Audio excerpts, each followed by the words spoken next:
Hello everyone welcome to Odia education network. तो पिला माने आज आमे षष्ठ श्रेणी साहित्य सुधा बहिर गोटे पद्य रही जार ना होची नीति वचन।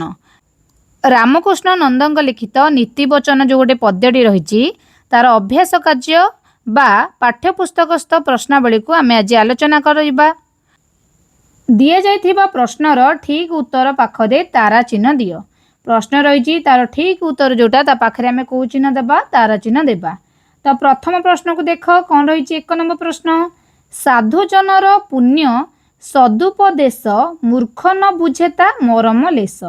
माने पिला माने यार अर्थ होची साधु मानकर सदुपदेश। साधु माने जो उपदेश दियंती बा भल उपदेश को गोटे मूर्ख केबे भी बुझी पारिबो नाही। तो यार विकल्प से कही यार भावार्थ कौन आदि आम कौन बुझिले बा कौन यार अर्थ। तो पिला माने तार चारोटी विकल्प रही विकल्प गुड़िक है प्रथम विकल्प कौन साधुजनकर लेस मात्र ज्ञान नहीं साधुजन मानकर ज्ञान नहीं। द्वितीय विकल्पटी रही साधुजनकर हितोपदेश मूर्ख बुझीपारे नहीं। साधु मानकर जो हित बा भल उपदेश थाए ताकू केबे भी मूर्ख बुझीपारे नहीं। तापरे आउ गोटे विकल्प रही साधु माने उपदेश दियंती नहीं। आउ गोटे रही आमर चतुर्थ कौन विकल्प साधुंक उपदेशर मूल्य नहीं। तो पिला माने जो साधु जनर पुण्य और सदुपदेश मूर्ख न बुझे तार मरम लेस यार प्रकृत अर्थटा आमर कौन हम पिला माने भावार्थ था साधु जनकर हितोपदेश मूर्ख बुझीपारे नहीं। गोटे मूर्ख केबे भी साधु माने देउथिबा हित बा भल उपदेश को बुझीपारे नहीं। तो सठिक विकल्प आमर ख नंबर जो रही सठिक विकल्प आमर ख नंबर जोटा रही विकल्पटा सेटा तार सठिक उत्तर हेबो। तो तमे ता पाखरे तारा चिन्ह दब। एबे जिबा परवर्ती प्रश्न को 2 नंबर कौन प्रश्न रही कोटिए गुण मध्य गोटिए दोष सुधा कलसे विष बिंदु सदृश। कोटिए गुण मध्य गोटिए दोष सुधा कलसे विष बिंदु सदृश। पिला माने यार अर्थ होची तुम पाखरे कोटिए गुण थाउ मध्य जदि गोटिए खराब गुण रही ताले कौन हम से विष सहित समान। मानकर सुधा कलसारे में सुधा माने अमृत अमृत कलसारे गोटिए बुंदा विष पड़िबो माने सी भी टोटाली अमृत ताको आमे कहिबानी ताको विष बोली आमे संपूर्ण विष बोली आमे ता कहबा। सेपरि आम मध्य जदि गोटिए गुण थाए थाई मध्य जदि गोटिए खराब गुण रहुची आमर ताले से कौन विष सहित सदृश्य। बुझीपार यार अर्थटा हूँ या एठारे भल गुण को कहा सहित तुलना कराई। यार विकल्प कौन गुड़ी रही पिला माने प्रथमे कलश विष कलश विष अमृत कलश ना सुधा कलश। भल गुण को कहा सहित तुलना कराई पिला माने सुधा कलश है माने अमृतर सुधार अर्थ होची अमृत अमृतर कलश। भल गुण गुड़िक अमृत सहित तुलना करा बेले खराब गुण को विष सहित तुलना कर जेहेतु आमको भल गुण कथा पचारि ताहले आमे एठी लिखिबा सुधा कलश। भल गुण को सुधा कलश सहित तुलना कर। तो घ नंबर विकल्प पिला माने जो रही सुधा कलश ता पाखरे तुमे कौन दब तारा चिन्ह दब। तो बुझिले पिला माने कौन करिवो 1 नंबर प्रश्न बा 2 नंबर प्रश्न। तापरे ख नंबर एक प्रश्न रही तुमे यही उत्तरटी कहीं बाछिल तार कारण सांग मानक सह आलोचना कर। तो पिला माने कहीं यार उत्तर तुम्हें माने बाछिल यही उत्तर पिला माने कहीं बाछिले ता निजर सांग मानक सहित तुमे आलोचना करिवो। तो पिला माने कहीं यार उत्तर को आमे बाछिले कारण पद्यर अंश गुड़ा आम जो कहितिला तार सठिक उत्तरटी ए गुड़िक। तो सेतिपई तार सठिक अर्थ हेतिबारु आमे उत्तर गुड़िक बाछिले बा तुमे माने बाछिलो बोली तुमे माने लेखि पारिबो। तापर पिले माने रही मिलीमिशी जोड़िबा। कवितार केतोटी पद क स्तंभरे और भावार्थ ख स्तंभरे दिया जाइछि पद गुड़ी को तार भावार्थ सह जोड़। कवितार केतोटी पद आमर क स्तंभ रही तार भावार्थ बा अर्थ गुड़िक ख स्तंभ रही आमे पद गुड़ी को तार भावार्थ बा अर्थ सह आमे जोड़िबा। देखिबा क स्तंभरे कौन पद रही पर अधीन होई रहे जे प्राणी असरंती जातना पाए से जानी। जो प्राणी सबुले परर अधीन माने अन्यर अधीन से काम करे से सबुले असरंती जातना जातना माने कष्ट माने असरंती माने जोड़ा सरीबनी माने नाना कष्ट से पाई थाए। जो लोक माने बा जो प्राणी पर अधीन सबुले रहे निजे निजर किछि भी से काम करेनी माने निज मुताबक किछि काम करे ना सबुले पर अधीन गोलाम होकर रहे से सबुबले नाना प्रकार कष्ट पाए। यार सठिक भावार्थटा कौन हम पिलामाने ख स्तंभ को तुम मानक देख। तो ख स्तंभ को तुम मैंने देख सठिक भावार्थ कौन हम। यार सठिक भावार्थ हम पर अधीन रहिले प्राणी अनेक जंत्रणा पाई थाए। तुम मैंने यार सठिक भावार्थ को जोड़। तापर कौन रही आमर पद कौन निज हृदय जेहू पारई जिणी संसारे से वीर मुकुटमणि। निज हृदय को जे पारई जिणी संसारे से वीर मुकुट मणि है। यार अर्थ सठिक भावार्थ कौन जार आत्मनियंत्रण शक्ति थाए निजको नियंत्रण करने जार शक्ति रही थाए से है श्रेष्ठ वीर ताको केही भी है जार आत्मनियंत्रण शक्ति थाए से श्रेष्ठ वीर माने जार निजको नियंत्रण करने शक्ति थाए से हूँ संसार सबुठारु वीर। तो बुझीपार यार सठिक भावार्थ आम रही ख स्तंभ तुम्हें जोड़ मु कहली तुमको कौटा। तो परवर्ती कौन रही पदटा गिरिपाषाण एड़े कठिन हुई खोलिले तहु पुणी जल झरई। यार सठिक भावार्थ पिला माने कौन हम कठिन पत्थर रे पूर्ण पहाड़ खोलिले सेथुरु जल मिलता है। गिरिपाषाण पहाड़ पर्वत एत कठिन होते जदि आम खोलिबा ता भितरु जल मिलिबो। तो पिला माने सठिक भावार्थ को तुम मैंने जोड़। तो मिलीमिशी जोड़ा पिला माने बुझी पारल। क स्तंभ रे पद रही ख स्तंभ तार अर्थ रही आम पदर सठिक अर्थटी को आलोचना कले आम तार सठिक अर्थटा कौन हम तुम मैंने खाली गार टाणी जोड़। तापर परवर्ती प्रश्न को आलोचना करवा। तो पिला माने परवर्ती कौन प्रश्न रही पद्यांश उपर आलोचना तले आमर पद्यांश दुईटी देती ता विषय आम आलोचना करवा कौन हो तार अर्थ गुड़िक भावार्थ गुड़िक। क नंबर पद्यांश रही जत्न अध्यवसाय उद्यम बले असाध्य होई पारे साध्य भूतले। जत्न अध्यवसाय उद्यम बले असाध्य होई पारे साध्य भूतले यही पद्यांशर अर्थ कौन मारे आधर कौन भावार्थ आम बुझुचे यार कौन पिला माने ना पृथ्वी रे असाध्य बोली किछि नहीं। पृथ्वी रे असाध्य बा असाध्य माने कौन जो कामटा को आम करि पारिबा नाही ता बोली किछि नाही। जत्न आम निरंतर परिश्रम करने द्वारा उद्यम बा चेष्टा बल रे आम कौन करवा जत्न निरंतर परिश्रम सब परिश्रम करने द्वारा उद्यम बा चेष्टा बल रे आम असाध्य बा असंभव कार्य को आम साध्य करिपरिबा संभव असंभव काम को आम संभव करि पारिबा। सब बेले आम परिश्रम करवा चेष्टा करवा है जत्नवान होगा जहाद्वारा कि असंभव काम कौन हो पार संभव हो पार। तेणु आमको निरंतर उद्यम करने को हेब किंतु पिला माने एथिपाई आमको सब चेष्टा करने को पड़ो बिना चेष्टा कौन कार्य हेब नहीं। तो से असंभव काम को संभव करने आमको कौन दरकार परिश्रम करने दरकार चेष्टा जारी रखा ता सहित जत्नवान होगा आवश्यक। जदि जड़े निजर प्रचेष्टा जारी रखिब सब चेष्टा से करी रखिब कर सब चेष्टा करुथिब तेबे कार्यटी जेते विभागर असाध्य होता माने कार्यटा जेते असंभव होता ताहा निश्चिंत संभव हेब बा साधित हेब। तो पिला माने बुझिल जत्न अध्यवसाय उद्यम बले असाध्य होई पारे साध्य भूतले। जत्न अध्यवसाय बा कठिन परिश्रम निरंतर चेष्टा बल रे आमे असंभव कार्य को मध्य संभव करि परिबा। ख नंबर पद्यांशटी रही थिले हे पुरी रूप रंग सुबासे चंपक कुसुमे की भ्रमर बसे। यार अर्थ हूँ चंपा फूल देखा बहुत सुंदर ता रंग मध्य बहुत उज्जवल तार बास्ना मध्य रही एत सब सुगुण अच्छी तार किंतु भंवर केबे ता उपरे बसे नहीं कारण यार महक उत्कट अठे एत सारा सुगुण माने गुण तार रहिला किंतु तार महक जेहेतु उत्कट अटे से उपरे कौन भ्रमर बसे बा भंवर ता आखपाख को जाए नहीं। सेहीपरि पिला माने आम मध्यरे एते सारा सुगुण थिले मध्य जदि गोटे दुगुण बा खराब अभ्यास आमर रही ताले आमर से सुगुण को केबे कलना बा गणना करा जिवो नाही समस्ते से दुगुणटा को ही देखि थांती। तो सेतिपई गोटे मात्र दोष ही से लोक को अपख्याति आनी देई थाए। तो सेतिपई पिला माने जमती कि अमृतर कुंभ गोटे थिले मध्य तादरे जदि विष बिंदु जदि पड़िला से संपूर्ण विष हो अमृतर आउ गुण रहिबो नाही। आम मध्यरे एते सारा गुण थिले मध्य जदि गोटे दोष गुण रहुची ताहले से दोष गुण द्वारा आमर मानहानि हुई थाए। तो बुझिले पिला माने थिले हे पुरी रूप रंग सुबासे ଚମ୍ପକ ବା ଚମ୍ପା ଫୁଲର ରୂପ ରଙ୍ଗ ଶୋଭା ସବୁ ଭର୍ତ୍ତି ରହିଥିଲେ ମଧ୍ୟ ତା ପାଖରେ ଭ୍ରମର କେବେ ବସେ ନାହିଁ। ତ ପଦ୍ୟାଂଶ ଉପରେ ଆଲୋଚନା ଆମେ କଲେ। ପରବର୍ତ୍ତୀ କ'ଣ ପ୍ରଶ୍ନ ରହିଛି ଦେଖିବା। ଚିନ୍ତା କରିବା, ଚିନ୍ତା କରି ଲେଖିବା। ଦେଖିବା କ ନମ୍ବରରେ କ'ଣ ପ୍ରଶ୍ନ ରହିଛି।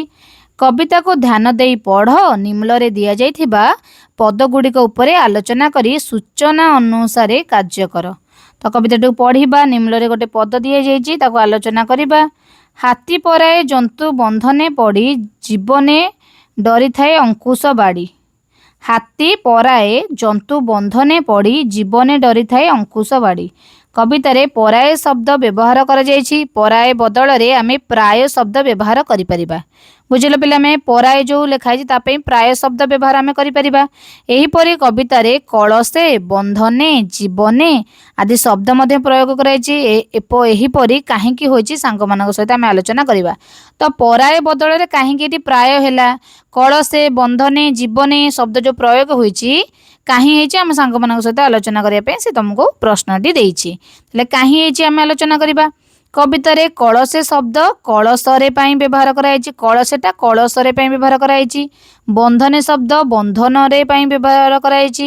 ଜୀବନେ ଶବ୍ଦ ଜୀବନରେ ପାଇଁ ବ୍ୟବହାର ହୋଇଛି। ଏହିପରି ଶବ୍ଦ ଅଧିକରଣ କାରକ ସପ୍ତମୀ ବିଭକ୍ତିରେ ପ୍ରୟୋଗ ପାଇଁ କବିତାରେ ବ୍ୟବହାର କରାଯାଇଛି।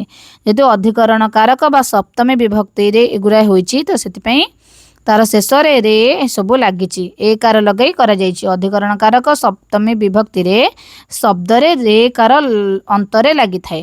ତ ପିଲାମାନେ ତୁମେ ଯେତେବେଳେ କାରକ ବିଷୟଟିକୁ ପଢ଼ିବ ତୁମର ଓଡ଼ିଆ ବ୍ୟାକରଣରେ ତୁମେ ଜାଣିପାରିବ କାରକ ଆମ ସବୁ ବିଭକ୍ତି ସବୁ ରହିଛି ତା ବିଷୟରେ ତୁମେ ଜାଣିପାରିବ। ତ ମନେ ରଖ, ଅଧିକରଣ କାରକ ସପ୍ତମୀ ବିଭକ୍ତିରେ ଶବ୍ଦର ଶେଷରେ ଆମର ଏ କାର ଲଗାଇ ଉଚ୍ଚାରଣ କରାଯାଏ। ସେଥିପାଇଁ କବିତାରେ ଏସବୁ କରାଯାଇଛି। ତ ଖ ନମ୍ବରରେ ପ୍ରଶ୍ନ ରହିଛି ପିଲାମାନେ, ଉପର ନୀତିବଚନ ପଦଟିରେ ହାତୀର ଉଦାହରଣ ଦେଲା ବେଳେ ଅଙ୍କୁଶ ଶବ୍ଦ ବ୍ୟବହାର ହୋଇଛି। ତୁମେ ଅଙ୍କୁଶ ଶବ୍ଦ ପରିବର୍ତ୍ତେ ଅନ୍ୟ ଶବ୍ଦ ମଧ୍ୟ ବ୍ୟବହାର କରିବ। ଯେଉଁ ଶବ୍ଦଟି ବ୍ୟବହାର କରିବାକୁ ଯାଉଛ ତାର ପ୍ରୟୋଗର ତାତ୍ପର୍ଯ୍ୟ ବୁଝ। ତାହେଲେ ଅଙ୍କୁଶ ଶବ୍ଦ ବଦଳରେ ତୁମେ କ'ଣ ଦେଇଛି, ହାତୀ ପରାଏ ଜନ୍ତୁ ବନ୍ଧନେ ପଡ଼ି ଜୀବନେ ଡରିଥାଏ ଅଙ୍କୁଶ ବାଡ଼ି। ଅଙ୍କୁଶ ଶବ୍ଦର ଅର୍ଥ ହେଲା ଚାବୁକ। ବୁଝିଲ, ହାତୀ ଏଡ଼େ ବଡ଼ ଜନ୍ତୁ ହୋଇଥିଲେ ମଧ୍ୟ ସେ ଅଙ୍କୁଶ ବାଡ଼ି ବା ଚାବୁକ ପ୍ରହାର ଯୋଗୁଁ ସିଏ ବି ମଧ୍ୟ କ'ଣ ହେଇଥାଏ, ଚାବୁକ ପ୍ରହାରକୁ ସିଏ ମଧ୍ୟ ଡରି ଥାଏ। ତ ଅଙ୍କୁଶ ଶବ୍ଦ ବଦଳରେ ଆମେ ଚାବୁକ ଶବ୍ଦ ବ୍ୟବହାର କରିପାରିବା। ଅଙ୍କୁଶ ଶବ୍ଦର ତାତ୍ପର୍ଯ୍ୟ ଅନ୍ୟକୁ ନିୟନ୍ତ୍ରଣରେ ରଖିବା ପାଇଁ ବ୍ୟବହୃତ ଉପାୟ ମାଧ୍ୟମ ହେଲା। ଚାବୁକ ପ୍ରହାର ଯେତେବେଳେ ମାହୁନ୍ତଟା କ'ଣ କରେ, ହାତୀକୁ ଚାବୁକ ପ୍ରହାର ଦିଏ, ସେ ତାକୁ ତା ନିୟନ୍ତ୍ରଣରେ ହିଁ ରହିଥାଏ। ଏତେ ବଡ଼ ଜୀବ ହାତୀ ହେଲେ ମଧ୍ୟ ସେ ତାର ଚାବୁକ ପ୍ରହାରକୁ ଡରିକି ନିୟନ୍ତ୍ରଣରେ ରହିଥାଏ ମାହୁନ୍ତର। ତ ସେଥିପାଇଁ ଅଙ୍କୁଶ ଶବ୍ଦର ତାତ୍ପର୍ଯ୍ୟ ଅନ୍ୟକୁ ନିୟନ୍ତ୍ରଣରେ ରଖିବା ପାଇଁ ବ୍ୟବହୃତ ଉପାୟ ବା ମାଧ୍ୟମ। ତାର ଅର୍ଥଟିକୁ ଯାହାକୁ ଆମର ପ୍ରଶ୍ନ ପଚାରିଛି ସେ ଅନୁଯାୟୀ ଯେଉଁ ଶବ୍ଦଟି ବ୍ୟବହାର କରିବାକୁ ଯାଉଛ ତାର ତାତ୍ପର୍ଯ୍ୟ କହିଛି ପଚାରିବା ପାଇଁ। ତ ତାତ୍ପର୍ଯ୍ୟ ତୁମେମାନେ ଅନ୍ୟକୁ ନିୟନ୍ତ୍ରଣରେ ରଖିବା ପାଇଁ ବ୍ୟବହୃତ ଉପାୟ ବା ମାଧ୍ୟମ ବୋଲି ତୁମେମାନେ ଲେଖିବ। ତ 2 ନମ୍ବର ପ୍ରଶ୍ନ ଦେଇଛି, ଥିଲେ ହେଁ ପୁରୀ ରୂପ ରଙ୍ଗ ସୁବାସେ ଚମ୍ପକ କୁସୁମେ କି ଭ୍ରମର ବସେ ମହକ ଯେଣୁ ତାର ଉତ୍କଟ ଅତି ଭ୍ରମେ ଭ୍ରମର ଦିନେ ନଯାଏ କତି। ପ୍ରକୃତି ମାଧ୍ୟମରେ ମଣିଷର କେଉଁ ମାନବୀୟ ଗୁଣଗୁଡ଼ିକ ବିଷୟରେ କୁହାଯାଇଛି, ପ୍ରକୃତି ଠାରୁ ଆମେ କେଉଁ ସବୁ ଗୁଣ ଶିଖିପାରିବା ଚିନ୍ତା କରି ଲେଖିବା ପାଇଁ ସେ କହିଛି। ତ ପିଲାମାନେ ପ୍ରକୃତି ଠାରୁ ଆମେ କ'ଣ ଶିଖିପାରିବା, ପ୍ରକୃତି ମାଧ୍ୟମରେ ମଣିଷର ସହିଷ୍ଣୁତା, ନିରଙ୍କାର, ସରଳତା ଭଳି ମାନବୀୟ ଗୁଣଗୁଡ଼ିକ ବିଷୟରେ କୁହାଯାଇଛି।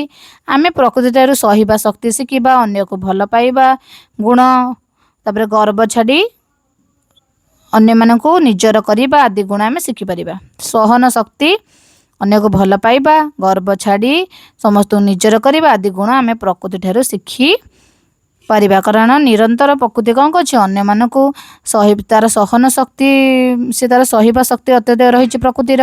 ଅନ୍ୟକୁ ସେ ତାର କ'ଣ କରୁଛି, ଭଲ ପାଉଛି ଏବଂ ସମସ୍ତଙ୍କୁ ନିଜର କରୁଛି ହେଲା। ତ ସେଥିପାଇଁ ଏଇ ଗୁଣ ଗୁଡ଼ିକ ଆମେ ମାନେ ଲେଖିପାରିବା। ତ ପିଲାମାନେ ଶବ୍ଦ ସମ୍ଭାର ଗୋଟେ ଦେଇଛି, ନିମ୍ନଲିଖିତ ଶବ୍ଦ ଗୁଡ଼ିକୁ ନିଜ ଭାଷାରେ ଲେଖ। ନିଜ ଭାଷା ଲେଖିବା ଶବ୍ଦ, ମାତୃଭାଷାରେ ସମାନାର୍ଥକ ଶବ୍ଦ ତାକୁ ଲେଖିବା। ସମାନାର୍ଥକ ମାନେ ଏକା ଭଳିଆ ଯାହାର ସେଇ ଶବ୍ଦ ତାର କିନ୍ତୁ ଅର୍ଥ ସମାନ ହେଇଥିବ। ଦେଖିବା, ପାଷାଣର ମାତୃଭାଷାରେ ସମାନାର୍ଥକ ଶବ୍ଦ ଆମେ ଲେଖିବା ପାଷାଣ। ପଥର, ତ तो पिला माने रुधिर शब्दर मातृभाषा समानार्थक शब्द हम पिला माने रक्त। कमल मातृभाषा आम व्यवहार करते समानार्थक शब्द है पद्म। भेक भेक मातृभाषा समानार्थक शब्द हम आर हम बेंग। तापर समर मातृभाषा समानार्थक शब्द हम युद्ध। समर माने युद्ध। कुसुम मातृभाषा समानार्थक शब्द यार हम फूल। सुधा मातृभाषा समानार्थक शब्द आमर हम अमृत। मातृभाषा आम कौन यहाँ व्यवहार करुचे शब्द ये जो शब्द गुड़ा देता तार मातृभाषा समानार्थक शब्द को आम मैंने कौन कले लिखिले। तो पिला माने शब्द एक अर्थ अनेक शब्द गोटे किंतु तार अर्थ अनेक। पर अधीन रहे होई जे प्राणी असरंधी जातना पाए से जानी। उपयुक्त पद्यांश थिबा पर शब्दर अर्थ अन्य। पर शब्दर अर्थ पिला माने अन्य सेही भली यार अन्य अर्थ हला पक्षीर पर। पर माने कौन अन्य आ पर माने भी आमे पक्षीर पर बोली बुझी परिबा। एही भली किछि शब्द तळे दिया जाइछि सेमानंकर दुईटी लेखाए अर्थ बाहर कर। गोटे शब्द देइथिबा आमे तार दुईटी लेखाए अर्थ बाहर करिबा। एथिपाई तुमे शब्दकोश इंटरनेट अभिभावक बा शिक्षक साहाय्य नहीं पारिबो। तो पिला माने देखिबा नीतिर हमर कोन हबो नीति माने नियम। नीति माने सदाचार भी आमे लिखि पारिबा। कर कर शब्दर पिला माने हाथ हेई पारिबो। कर तो हाथ कर तो खजणा कर अर्थ मध्य किरण हैला। पुर पुर शब्दर अर्थ पिला माने नगर हेई पारिबो। सहर नगर जो ताले पिठार पुर भी हेई पारिबो। बास बास शब्दर अर्थ गृह पिला माने आमे लिखि पारिबो। वस्त्र बास माने वस्त्र भी हेई पारिबो। तो जीवन पिला माने तो जीवन आमर पिला माने कोन हेबो प्राण आमे कहि परिबा। जीवन जल को मध्य कुहा जाए। एहीपरि भाबरे शब्द ए गोटिए किंतु अर्थ तार अनेक रहिछि। तो पिला माने परवर्ती प्रश्न रहिछि गोटिए शब्द रे प्रकाश कर। तो खंड वाक्य पिला माने कोन देछि आमे गोटिए शब्द को भल करी बुझाइबा पई खंड वाक्य प्रयोग करथाउ। भल करी गोटे शब्द को बुझाइबा पई खंड वाक्य रे व्यवहार करथाउ। जहा को खाइबा द्वारा मृत्यु हुए नै ताको आमे कोन कहिबा अमृत बोली कहिबा। जहाँ खाइबा द्वारा अमृत कहले आम बुझीजे कि जहाँ को खाइबा द्वारा मृत्यु हुए नहीं। से भाई क स्तंभ जो खंड वाक्यर ठीक शब्दटा को आम बाछिकी लिखा ख स्तंभरू। देखिया खंड वाक्य गुड़िक कौन रही। हाथी को आयत्त करने निमित्त बाड़ी। हाथी को आयत्त करने जो व्यवहार कर बाड़ी को कौन कहते पिला माने अंकुश। ख स्तंभ रही आमर। तापर नुआ कथा जानापी अविराम चेष्टा परिश्रम नुआ कथा जानापी तुम जो चेष्टा परिश्रम करवा ताको आम कौन करवा ताको अध्यवसाय पिला माने कह जाए। लिखिदेव खंड वाक्यर ठीक शब्द। जो व्यक्तिर दुष्ट बा खराब बुद्धि थाए जो व्यक्तिर बा लोकर दुष्ट और खराब बुद्धि थी ताको आमे कौन कहबा मंदमती बोली कहबा। जे पर अधीन रे थाए जे परर अधीन रे थाए ताको आमे कौन कहबा पराधीन बोली आमे ताको कहबा। तो आमे कौन कले गोटे शब्द रे प्रकाश कले खंड वाक्य रही तार ठीक शब्द को ख स्तंभ बाछिकी लिखिले। तो परवर्ती पिला माने कौन प्रश्न रही। पाद पूरण कर। नीति वचन कवितार गोटे गोटे पदर प्रथम पादटी लिखा जाइछि। द्वितीय पादटी कौन हेबो खाली स्थान रे आमे लिखिबा। प्रथम पाद गुड़े दिए जाइछि आमे द्वितीय पादटी को लिखिबा। तापरे दिए जाइथिबा पाद गुड़े कौन गिरिपाषाण एड़े कठिन होई। परवर्ती आमे कौन लिखिबा खोजिले तह पुणी जल झरई। तुमे माने लिखिबो गिरिपाषाण एड़े कठिन होई खोजिले तह पुणी जल झरई। साधु जनर पुण्य सदुपदेश कौन लिखिबा पिला माने मूर्ख न बुझे तार मरम लेस। देश जिणिले राजा लभई ख्याति वीर समर जिणी रखे कीरति। तो पिला माने कौन कले आमे माने प्रथम पादटी आमर दिया जाइथिला तुमे माने कवितारू द्वितीय पादटी लिखि पारिबो। तो आलोचना कले आमे सेही पाद गुडी को तुमे कविता पढ़िबो एवं द्वितीय पाद गुडी को लिखिबो। प्रथम पादटी से आगुरु दिया जाइछि। तो पिला माने आज ये वीडियो रे आमे कौन कले नीतिवचन जो आमर कविताटी रही पद्यटी आमर जो रही षष्ठ श्रेणी तार अभ्यास कार्य को आलोचना कले। जदि वीडियोटी आपण मानकु पसंद आसुची बा भल लागुची बुझिबारे सहज हेउची ता लाइक शेयर एंड सब्सक्राइब कर दियंतु ओडिया एजुकेशन नेटवर्क को। ता पिला माने ता सहित आपण माने कौन करिवे पाखरे थिबा बेल आइकन बा घंटीटी को प्रेस कर देबे। आमे बनाउथिबा वीडियोर नोटिफिकेशन आपणक पाखरे सहजरे पहुँची पारिबो। आपण वीडियो गुडी को देखि ता दिरु कोन करिवे बुझी पारिबे।